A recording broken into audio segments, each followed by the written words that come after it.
ముందు అసలు బుద్ధులు బంగారం నీ బిడ్డలు ఇద్దరి, అది అది నాకు తెలుసు. బట్ వాళ్ళ భవిష్యత్తు కూడా బంగారంగా ఉంటుందని మనస్ఫూర్తిగా నేను ఆశిస్తాను. భగవంతుని ఆంజనేయ స్వామి నేను కోరుతున్నాను. ఇక కొసమెరుపు ఇక్కడ అనిల్ బాబు నాన్న, గాడ్ బ్లెస్ యువరా. అండ్ అనిల్ రావుపూడి సినిమా అన్న దగ్గర నుంచి, అతను చెప్పిన లైన్ దగ్గర నుంచి నాకు కొత్త ఉత్సాహం వచ్చేస్తుంది. ఎప్పుడప్పుడు సెటిల్కి వెళ్తాం, ఎప్పుడు కామెడీ చేద్దామని. అంటే ఈ మధ్య పొలిటికల్గా వెళ్ళినప్పుడు అండి, పాలిటిక్స్లో ఉన్నప్పుడు ప్రతిరోజు స్ట్రెస్ఫుల్ అండ్ ఎంతో సరదాగా ఉత్సాహంగా ఉండేవాడు నేను సినిమాల్లో ఉండగా. అక్కడికి వెళ్ళిన తర్వాత ప్రతిదీ స్ట్రెస్సే. అన్నవాడిని అననవాడిని కూడా తిట్టాలి, ఏం తిట్టాలి, తిట్లు రాసుకుంటూ మొత్తం స్ట్రెస్ఫుల్గా ఉండేది. కొన్నాళ్ళు పోయిన తర్వాత మా ఆవిడ అడిగింది, ఏంటండి మీరు దేనికి స్పందించట్లేదు, దేనికి పెద్ద నవ్వటం లేదు, ఏమైంది? ఏమో నాలో హాస్య గ్రంథులు దొబ్బేసాయేమో అన్న ఫీలింగ్ నాకు వచ్చింది ఈ పొలిటికల్గా. అందుకని మళ్ళీ 150 సినిమా తర్వాత ఎక్కడో కొంచెం నిద్ర లేచి నవ్వడం మొదలుపెట్టి ఈ సినిమాతోటి నాలో ఉన్న హాస్య గ్రంథులు మళ్ళీ తిరిగి హాస్యం తారాస్థాయికి వెళ్తుందని ఆశిస్తున్నాను. అండ్ కూర్చున్నప్పుడల్లా అతని ఎనర్జీ అంత ఇంత కాదు. ఆ చెప్తుంటే నాకు వచ్చేస్తుంది అనమాట. అతను ఏదో చెప్తుంటే నేను ఇంకోటిదే చెప్పేస్తాను. అట్లా ఇద్దరం ఒకళ్ళు కంట్రిబ్యూట్ చేసుకుంటూ ఇలాంటి యంగ్ డైరెక్టర్ దగ్గర చేయటం మూలంగా నన్ను నేను మళ్ళీ కొత్తగా ఆవిష్కరించుకున్నట్లు ఉంటుంది. అండ్ అన్నాను, మన వైన్ ఓల్డ్ వైనే, బట్ న్యూ బాటిల్ అది నువ్వు. కాబట్టి మన కాంబినేషన్ డెఫినెట్గా మళ్ళీ కొడతామంటూ సందేహం లేదు, నాకు ఏ డౌట్ లేదు. ఖచ్చితంగా కొడతాం. అండ్ ఖచ్చితంగా ఉంటాడు. అండ్ చాలా సంతోషం. ఎవరో చెప్తున్నారు ఇక ఉంటారు సార్, ఖచ్చితంగా చైల్డ్ క్యారెక్టర్ ఏంటి? చాలా సంతోషం అండి, చాలా కాలాతీతం అయింది అండ్ చాలా సంతోషంగా ఉంది. అండ్ మరొకసారి యూనిట్ సభ్యులు ప్రతి ఒక్కరికి నాగాశ్విన్ ఇప్పుడే అంటున్నాం. నాగాశ్విన్ అన్నాడు, సార్ సినిమా ఎప్పుడు ఫినిష్ చేస్తావయ్యా అని. సార్ త్వరగా చేసేసేయాలనిపిస్తుంది సార్, టైం వేస్ట్ చేయకండి సార్, వాల్యుబుల్ టైం ఇది, మీరు మంచి ప్రైమ్ యూత్లో ఉన్నారు అండ్ త్వరగా చేసేసేయండి అంటే. అదే సార్, థ్యాంక్ యూ సార్, మీరు అంత ఇదిగా అంటారంటే. నేను ఊరికనే అంటలేదు, త్వరగా ఫినిష్ చేసి నాకేదైనా ఉపయోగపడి నా గురించి ఆలోచిస్తాను అని. అంటే ఇలాంటి యంగ్స్టర్స్ చేస్తే కనుక మనం కొత్త ఉత్సాహంగా ఉంటుంది, కొత్తగా మా ఎనర్జీ ఉంటుంది. ఆ ఎనర్జీతోటి మళ్ళీ ప్రేక్షకుల్ని అలరించే సినిమాలు రాగలిగితే కనుక వావ్, అంతకని ఏం కావాల్సినే ఉంది. అంటే ఈ జన్మంతా ఇంకా రాజకీయాలకి దూరంగా ఉంటూ సినిమాలకి అతి దగ్గరగా ఉంటూ హక్కును చేర్చుకుంటూ ఆ కళాన్ని తలుతూ ఉంటారు. అది అంటే చాలామందికి డౌట్లు వస్తున్నాయి, ఏంటి కొంచెం అటు వెళ్తాడా ఏంటి, వాళ్ళకి పెద్ద పెద్ద వాళ్ళందరికీ దగ్గర అవుతున్నాడు, వాళ్ళందరూ దగ్గర చేసుకొని ప్రయత్నం చేస్తున్నారంటే కాదు, మరో రకంగా సేవలు అందివ్వడం కోసంగా చేయడమే తప్ప అంతకు మించి పొలిటికల్గా వెళ్ళటం అనేది లేదు. ఆ డౌట్ పెట్టుకోవద్దు my dear friends, media friends. లేదు, పొలిటికల్గా వద్దు. పొలిటికల్గా ముందుకు వెళ్ళటానికి నేను అనుకున్న లక్ష్యాల్ని, నేను అనుకున్న సేవాభావాల్ని, ఆ సేవల్ని చేయడం కోసంగా పవన్ కళ్యాణ్ ఉన్నాడు, ముందుకు వెళ్తున్నాడు. Yes, thank you so much, love you all.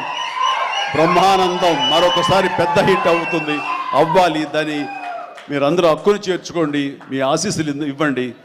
బిడ్డ గౌతమ్కి మంచి భవిష్యత్తు అందివ్వండి.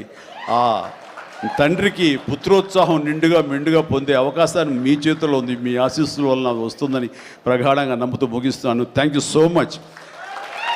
సుమా, పేమెంట్ సార్ అనిల్ గారి అకౌంట్లోకి వేసాను సార్. రాజీవ్ మొత్తం అంతా మీ ఇద్దరు తీసుకున్నారా? నాకు ఇబ్బంది చెప్పండి అయ్యా. Thank you so much Chiranjeevi garu, as usual for your sense of humour. And మీరు చెప్పినట్టుగా ఆ సెన్స్ ఆఫ్ హ్యూమర్కి తగ్గట్టుగా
కాదు.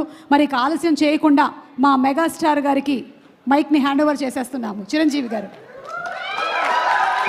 Right, thank you.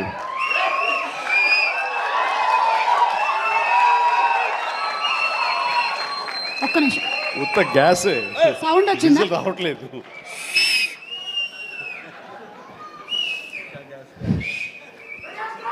చాలా సరదాగా జరుగుతున్న ఈ వేడుకలో పాలు పంచుకున్నందుకు చాలా ఆనందంగా ఉంది. విచ్చేసిన ఆహ్వానితులకు, మీడియా